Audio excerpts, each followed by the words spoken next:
Right across the United Kingdom, drivers began their day in the usual way, unaware that something quite significant was waiting for them. On the 26th of August, the Driver and Vehicle Licensing Agency, better known as the DVLA, introduced a set of new rules that directly affect around 3 million motorists.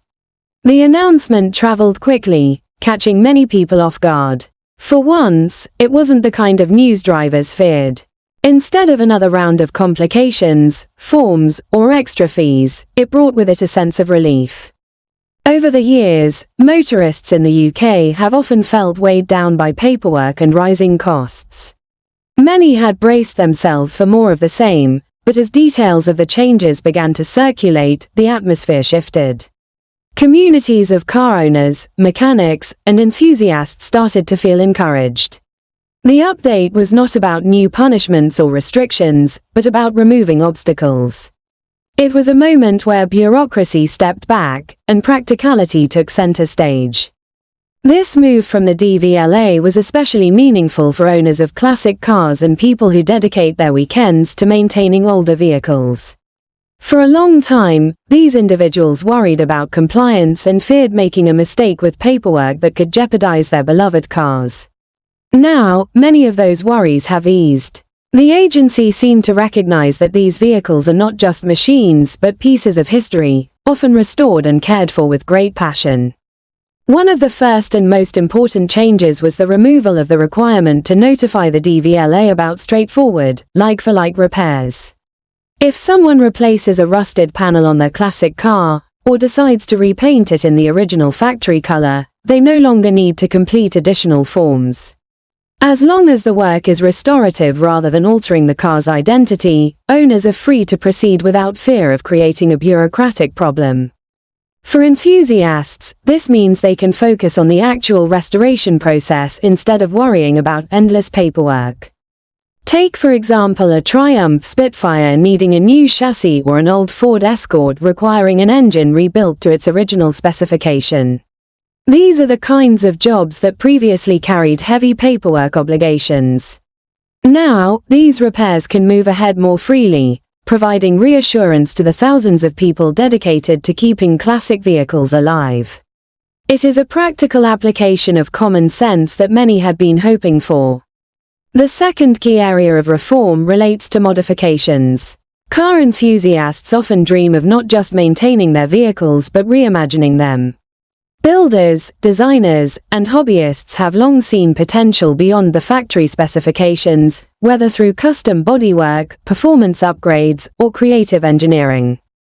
But in the past, significant modifications could result in harsh consequences, such as receiving a Q registration plate, which often reduced a vehicle's value and erased much of its history. With the new system, things have become more balanced. Modifications can now be recognized officially while allowing a car to retain its original vehicle identification number, VIN, and registration, as long as the changes are declared properly to the DVLA. All that is required is transparency documenting the work and informing the agency. This way, the story of the vehicle remains intact, while records remain accurate. Imagine a classic Land Rover Defender given a new chassis or a more modern engine.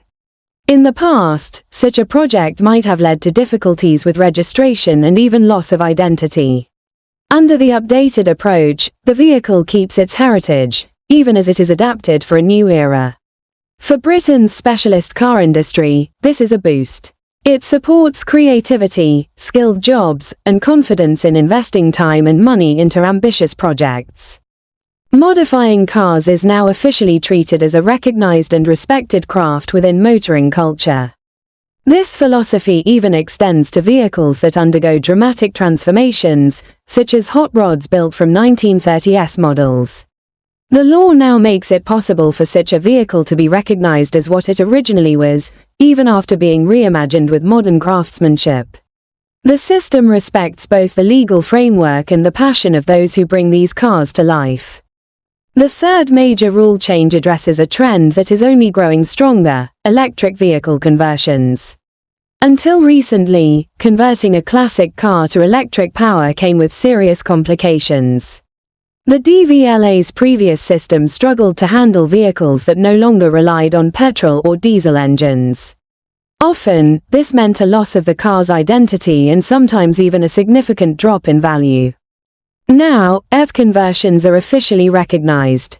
A converted vehicle can retain its original VIN and registration. Owners simply need to inform the DVLA and update the vehicle's logbook.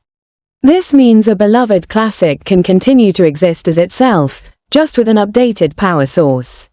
For many, this is the perfect combination of preserving heritage while embracing cleaner, modern technology.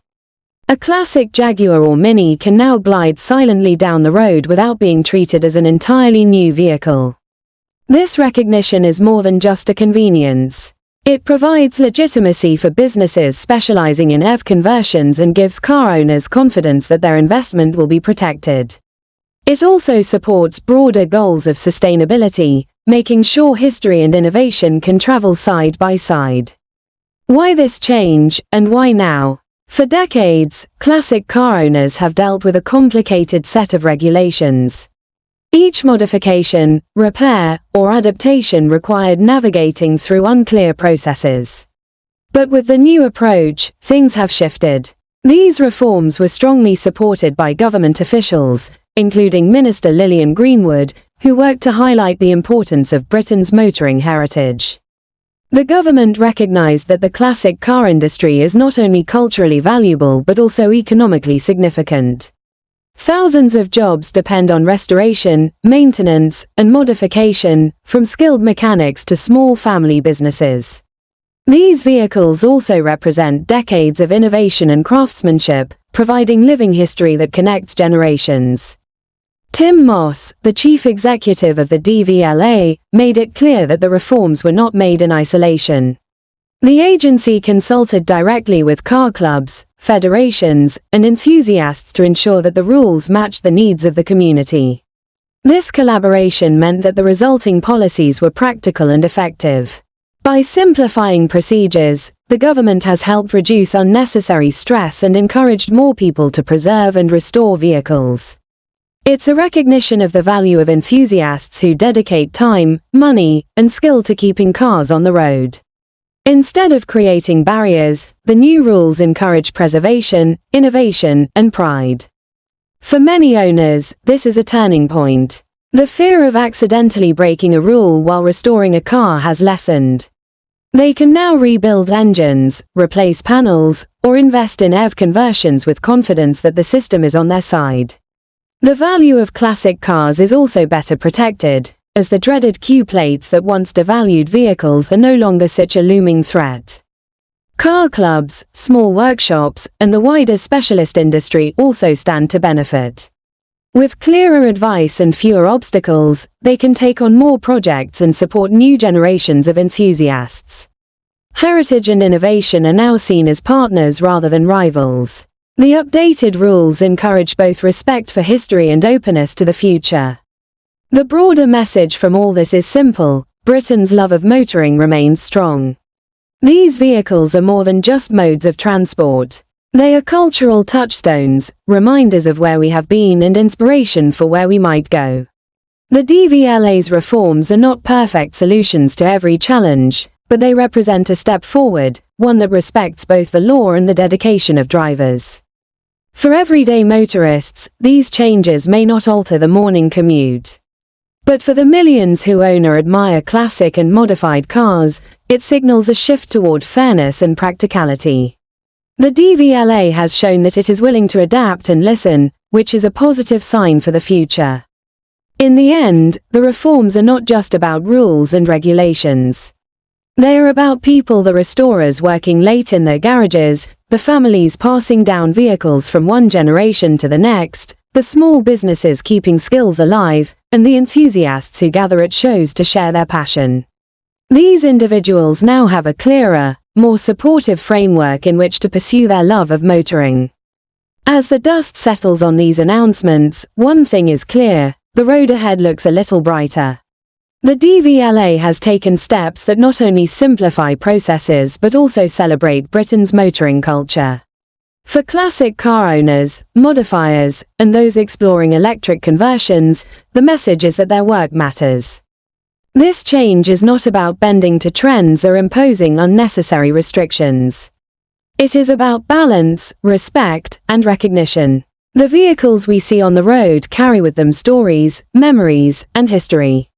Thanks to common sense reform, those stories will continue, enriched by innovation and supported by clearer rules. And for millions of drivers, August 26th will be remembered not as just another day, but as the beginning of a new chapter. A chapter where passion and practicality meet, and where Britain's proud motoring tradition can continue to thrive well into the future.